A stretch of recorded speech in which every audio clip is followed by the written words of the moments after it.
참으로 자비로우시고 은혜로우신 아버지 하나님 고맙고 감사합니다. 오늘도 눈뜨게 하시고 저희들의 코에 호흡이 붙어있게 하시니 감사를 드립니다.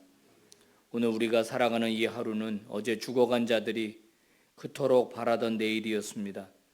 우리에게 거저 주었으니 값없이 살아가는 인생 아니라 하나님 앞에서 복되게 살아가는 인생 되기를 원합니다. 오늘도 아버지 앞에 예배드리며 주께서 은혜 베풀어 주시기를 기다립니다. 한 사람 한 사람 만나 주시옵소서. 저들의 마음을 주장하시고 생각을 주장하여 주시옵소서.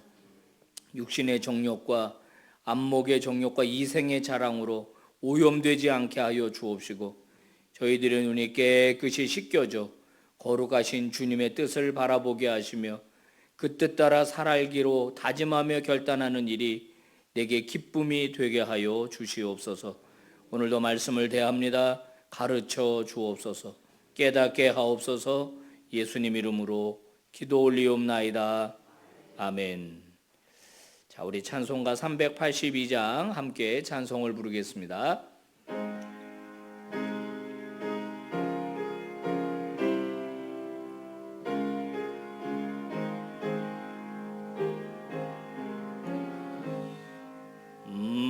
근심 걱정 말아라. 주 너를 지키리. 주 날개 밑에 거하라. 주 너를 지키리. 주 너를 지키리. 아무 때나 어디서나 주 너를 지키리. 늘 지켜주시리.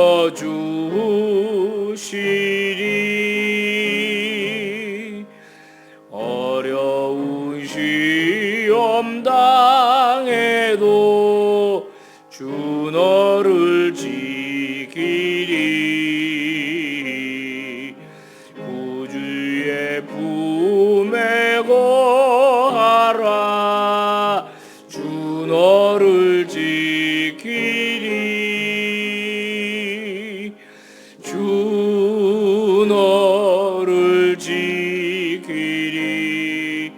아무 때나 어디서나 주 너를 지키리. 늘 지켜주시리.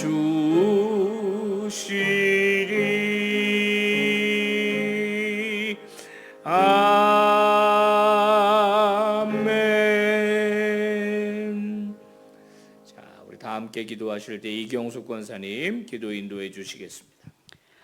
사랑의 주님, 오늘도 새날을 허락하시고 주의 전에 나와 기도하며 예배드리게 하시니 감사합니다. 아멘. 연약하고 미련하고 교만한 저희를 주님의 자녀로 선택하여 주시고 늘 사랑으로 품어주시고 늘 주님의 은혜를 알게 하시니 감사합니다. 아멘. 여러 모양의 아픔을 가지고 살아가는 주의 백성에게 자비와 긍휼을 베풀어 주시고 힘들고 어려운 문제들이 해결될 수 있도록 주님 역사하여 주시옵소서. 아멘. 하나님 아버지, 빛과 소금 교회를 늘 사랑하여 주셔서 감사합니다. 교회의 크고 작은 일들을 통하여 성도들이 서로 화합하고 신뢰가 쌓일 수 있도록 주님 인도하여 주시옵소서. 오늘도 주시는 말씀을 통하여 은혜를 받고 삶의 지혜가 생기며 겸손하고 온유한 자가 되게 하여 주시옵소서. 주님 사랑합니다. 감사드리며 예수님의 이름으로 기도드립니다.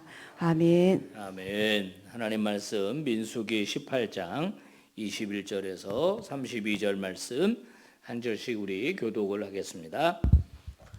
내가 이스라엘의 11조를 레위 자손에게 기업으로 다 주어서 그들이 하는 일 곧 회막에서 하는 일을 갚나니 이후로는 이스라엘 자손이 회막에 가까이 하지 말 것이라 죗값으로 죽을까 하노라.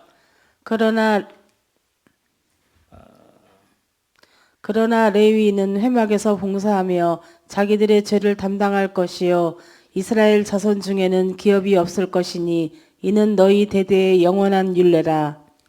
이스라엘 자손이 여호와께 거제로 드리는 11조를 레위인에게 기업으로 주었으므로 내가 그들에 대하여 말하기를 이스라엘 자손 중에 기업이 없을 것이라 하였노라.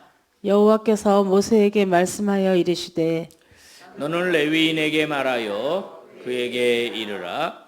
내가 이스라엘 자손에게 받아 너희에게 기업으로 준 11조를 너희가 그들에게서 받을 때에 그 11조의 11조를 거제로 여호와께 드릴 것이니라. 내가 너희의 거제물을 타작마당에서 드리는 곡물과 포도즙 틀에서 드리는 집같이 여기리니 너희는 이스라엘 자손에게서 받는 모든 것의 11조 중에서 여호와께 거제로 드리고 여호와께 드린 그 거제물은 제사장 아론에게로 돌리되 너희가 받은 모든 헌물 중에서 너희는 그 아름다운 것 곧 거룩하게 한 부분을 가져다가 여호와께 거제로 드릴지니라. 이러므로 너는 그들에게 이르라. 너희가 그 중에서 아름다운 것을 가져다가 드리고 남은 것은 너희 레위인에게는 타작마당의 소출과 포도즙 틀의 소출같이 되리니 너희와 너희의 권속이 어디서든지 이것을 먹을 수 있음은 이는 회막에서 일한 너희의 보수임이니라. 다 같이 너희가 그중 아름다운 것을 받들어 드린즉 이로 말미암아 죄를 담당하지 아니할 것이라. 너희는 이스라엘 자손의 성물을 더럽히지 말라. 그리하여야 죽지 아니하리라. 아멘. 할렐루야. 네, 여러분 주님 전에 잘 오셨어요. 이 아침에도 크신 하나님의 은총이 여러분에게 임하기를 주의 이름으로 축복합니다. 아멘. 레위인에게 하나님께서 11조를 주겠다 이렇게 말씀하시면서 너희들이 이 회막 즉 성막에서 너희들이 하는 일에 대한 보수로 내가 너희들에게 백성들이 낸 11조를 주겠다 이렇게 이제 하나님이 말씀하십니다. 그리고 너희도 11조를 드려야 한다. 너희들이 받은 것 중에 가장 귀한 것을 구별하여 하나님께 11조를 드려야 한다. 너희가 비록 내가 기업을 주지 않아서 여기서 이제 기업은 땅을 말하는 겁니다. 전에도 말씀드렸는데 성경의 기업이라는 단어는 첫 번째 의미는 땅이에요. 땅. 이거는 오늘날로 말하면 자기의 직업입니다. 또는 자기 사업. 이거를 우리가 기업이라고 말하고 두 번째 기업은 이제 자식을 기업이라고 그러고 세 번째는 이제 하늘 보호자, 그러니까 하늘 천국을 너희들이 기업으로 받는다, 유산으로 받는다 이럴 때 기업이란 말을 써요. 레위인에게는 기업을 주지 않는다. 즉 가나안 땅에 들어가면 12지파에게 땅을 분배해서 줄 것이고 그럼 12지파들은 분배받은 땅에 들어가서 농사도 짓고 양도 치고 하면서 거기에 소득을 얻어서 그것으로 이제 먹고 사는데 레위인에게는 땅을 안 준다는 거예요. 그러면 이제 먹고 살 수가 없잖아요. 땅을 안 준다니까. 대신 하나님은 11조를 주겠다 이렇게 말씀하세요. 이스라엘 백성 전체에게 하나님은 11조를 내라 그럽니다. 소득의 10분의 1을 내라.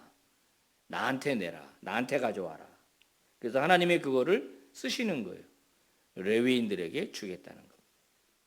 그러면 너희가 농사는 짓지 않아도 너의 소출처럼 생각할 것이고 너희가 포도 농사를 지어서 그걸로 집을 짜지 않아도 그것을 너희가 하나님 앞에 드린 11조로 내가 받겠다. 11조에 11조를 드려라 이런 거죠. 자, 이제 여기서 한번 생각해 봅시다. 만약에 레위인에게 11조를 하나님이 줘야 되는데 줄 수가 없는 상황이 생겼다면 자, 이것은 이스라엘 백성들이 11조를 안 내요. 하나님이 내라고 했는데 안 내.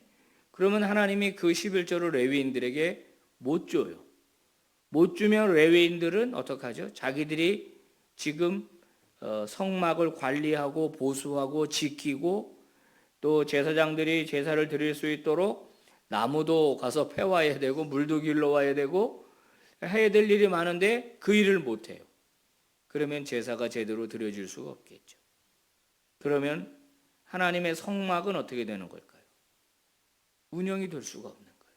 문 닫아야 돼요. 그러면 하나님의 꿈은 사라지는 거예요. 그러니까 이 11조가 굉장히 중요한 이 하나님의 방법이에요. 하나님의 중요한 방법. 여러분 사사기를 우리가 읽어보셨는데 사사기 뒤에 17장, 18장으로 가면은 거기 그 다소 황당한 내용이 나와요. 그 레위인이 개인 제사장으로 미가의 집에 취직하는 얘기가 나옵니다. 미가가 레위인을 자기 집에 개인 제사장으로 연봉 협상을 하고 고용을 해요. 왜 이런 일이 생겼는가? 레위인들이 막 떠돌아요. 먹고 살 게 없어서. 11조 제도가 운영이 안 되는 겁니다. 그러니까 결국 이스라엘의 영적인 타락이 이어지게 되는 거예요. 영적인 타락이 이어지니까 결국은 어떻게 돼요?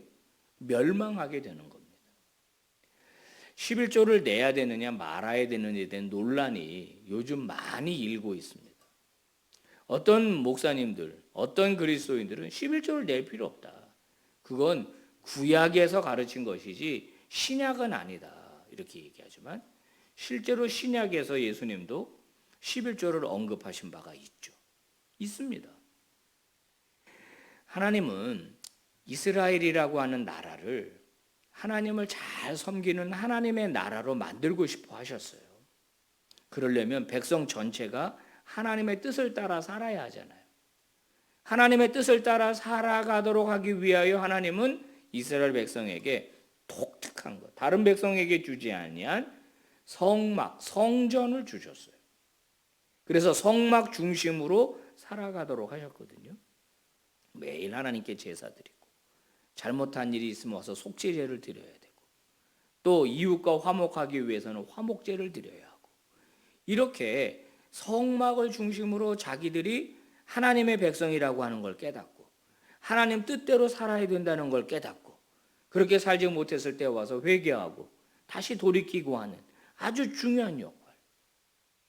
이게 돌아가려면 레위인이 필요하단 말이에요. 레위인은 기업을 주지 않기 때문에 풀타임으로 하나님의 일만 하도록 되어 있어서 하나님께서 오늘 뭐라 그러냐면 이 11조는 너의 권속, 즉 너의 패밀리, 너의 자식들이 다 먹고 사는 내 필요한 나의 보수다. 즉 하나님의 월급이다 이거예요. 하나님이.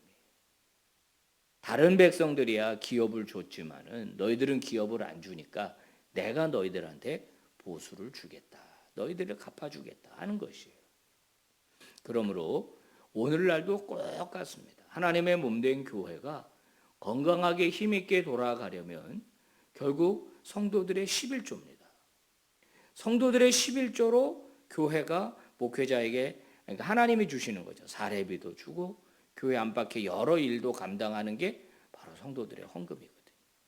그러면 11조는 누가 할 수 있습니까? 아무나 할 수 있는 건 아니에요. 하나님의 백성만 할 수 있는 일입니다. 하나님이 지금 고안하시는 이 하나님의 시스템, 이 하나님의 시스템에 동의가 되는 사람만 할 수 있는 거예요. 그죠? 아무나 할 수 있는 것은 아닙니다. 종종 성도들이 11조 때문에 상처받는 경우가 있다고 그래요. 특히 이제 새가족들 있잖아요. 새가족들. 이분들은 11조 못합니다. 왜요? 아직 믿음이 덜 성숙했어요. 하나님을 잘 몰라요. 하나님의 나라에 대한 가치가 없어요. 내가 11조를 드리는 게 마땅한 것이고 이 11조들이 모여서 선교도 하고 구제도 하고 그리고 교회도 운영을 하고 이렇게 해서 이 하나님의 나라가 세워져야 된다는 것에 대한 동의가 안 되는 거예요. 그러니까 11조를 못하는 겁니다. 11조를 못하면요 그 사람은 평생 힘들어요. 하나님 앞에서 책임적 그리스도인이 될 수 없는 거예요. 저는 지금까지 목회하면서 헌금 설교를 한 번인가 해본 적이 있습니다. 한 번인가. 뭐 언젠가 오늘이 이제 그런 본문이니까 제가 말씀을 드리는 건데 11조를 목사님 저는 뭐 남편이 막 반대해가지고 안 돼요. 그럼 생활비는 받으실 거 아니냐. 그럼 생활비에 11조라도 하셔야 되는 거다. 이거를 기쁨으로 생각하고 특권으로 생각해야지, 이거를 마지못해서 억지로 이렇게 하는 걸로 생각하면 그건 이제 아직 신앙이 덜 성숙한 거예요. 근데 어느 순간 되면은 세 가족이 11조를 하기 시작합니다. 그럼 그분 믿음이 들어간 거예요. 신앙이 들어간 겁니다. 성도 여러분, 소득의 10분의 1을 낸다는 건 어떤 면에서 아까울 수도 있습니다. 그래서 차라리 그걸로 적금을 들면 내가 돈이 얼마나 모일 텐데 이런 생각도 하고 그런다 그래요. 근데 제가 한 권사님 얘기를 듣고 그런 얘기를 한 분 여러 분 있었습니다. 목사님, 제가 11조를 안 했더니 결국 다른 데 다 날라갑니다. 구워줬는데 띠끼고, 그분 표현입니다. 띠꼈다 그러더라고. 내가 그 돈으로 헌금을 했으면 이러면서 가슴을 쳐요. 후회하면 다 늦습니다. 여러분, 하나님께로 받은 거 기쁨으로 하나님께 드리는 자들이 되기를 주의 이름으로 축복합니다. 또 모든 목회자들은 하나님께서 주신 것이니까 그것을 소중하게 생각하고 당연하게 생각하지 말고 또 욕심 부리지 말고 하나님 앞에서 충성되게 살아야 할 거예요. 선교지에 선교비들을 보내드립니다. 우리 선교사님들, 우리 교회에서 같이 사역하는 선교사님들 참 귀한 분들인데, 이 선교지에 계신 선교사님들은 아무도 관리해 주는 분이 없습니다. 출근하는 교회가 있습니까? 매주 뭐 설교를 합니까? 그러니까 이 한국에서 교회에서 받아준 보내준 이 헌금을 마치 그것을 충성되지 않고 자기 먹고 살기 위해서 사용하는 그런 분들이 왕왕 있습니다. 목회자들부터 정신 차려야 됩니다. 하나님이 풀타임으로 주의 일을 감당하라고 부르셨으니까 정말로 주의 일을 제대로 잘 감당하는 목회자들이 되어야 할 것이고, 성도들도 기쁨으로 하나님 앞에 헌금 드릴 때 여러분, 이 땅에 하나님의 나라가 더 확장되고 더 하나님의 나라가 깊이 뿌리 내리는 그런 놀라운 역사가 일어날 수 있기를, 또 그런 일에 쓰임받는 저와 여러분 되기를 주의 이름으로 축복합니다. 기도하겠습니다. 하나님 아버지, 감사합니다. 하나님 앞에 11조를 드리는 것은 아무나 할 수 있는 일은 아닙니다. 오늘 성경을 보니까 하나님의 나라를 소망하는 자들만, 하나님을 사랑하는 자들만 할 수 있음을 알게 됩니다. 11조 제도를 통해서 하나님께서 교회를 세우시고 목회자들을 세우시고 선교사들을 세워주셔서 하나님의 나라를 더욱더 확장하게 하시고 성도들을 영적으로 보살피게 해주셨습니다. 이 거룩한 원리를 깨달아서 너무 편협하게 생각하지 않게 하시고 인색하지 않게 하여 주옵시고, 하나님의 나라 건설에 동참하는 것이 기쁨이고 자랑이고 면류관이 되게 해주시기를 원합니다. 아버지, 빛과 소금 교회 많은 재정을 통해서 수많은 영혼들을 구원하기를 원합니다. 선교지에서 사역하는 선교사들 하나님 축복해 주시옵시고, 저들이 굶지 않게 하시고 쪼들리지 않게 하시고 아버지, 넉넉히 사역 잘 감당할 수 있도록 돕는 자들 붙여 주시옵소서. 아버지, 우리의 인생이 나만을 위해서 살다 가는 인생 되지 말게 하시고 하나님 나라를 위해서 사는 인생 되게 하여 주시옵소서. 치료하는 광선을 바라면 외양간에서 나온 송아지같이 뛸 것이라고 약속하셨습니다. 오늘 이 아침 하나님 앞에 치료를 바라는 성도들을 기억하시고 아버지, 만나주시고 저들에게 치유하는 광선을 바라여 주옵소서. 해가 힘있게 비침같이 하나님의 치유의 능력이 저들에게 임하여서 더러운 암세포가 떠나가게 하여 주옵시고 질병이 떠나가게 하여 주옵시고 우울증도 떠나가게 하여 주옵시며 더러운 곳이 다 떠나가 하나님의 평강이 임하여 주시옵소서. 아버지, 오늘도 주의 날개를 활짝 펴서 우리 빛과 소금의 권속들을 지켜 주옵소서. 날개 아래 보호하여 주시옵소서. 예수님 이름으로 기도 올리옵나이다. 아멘. 예배 마칩니다. 여러분 기도하시다가 은혜 중에 돌아가십시오. 감사합니다.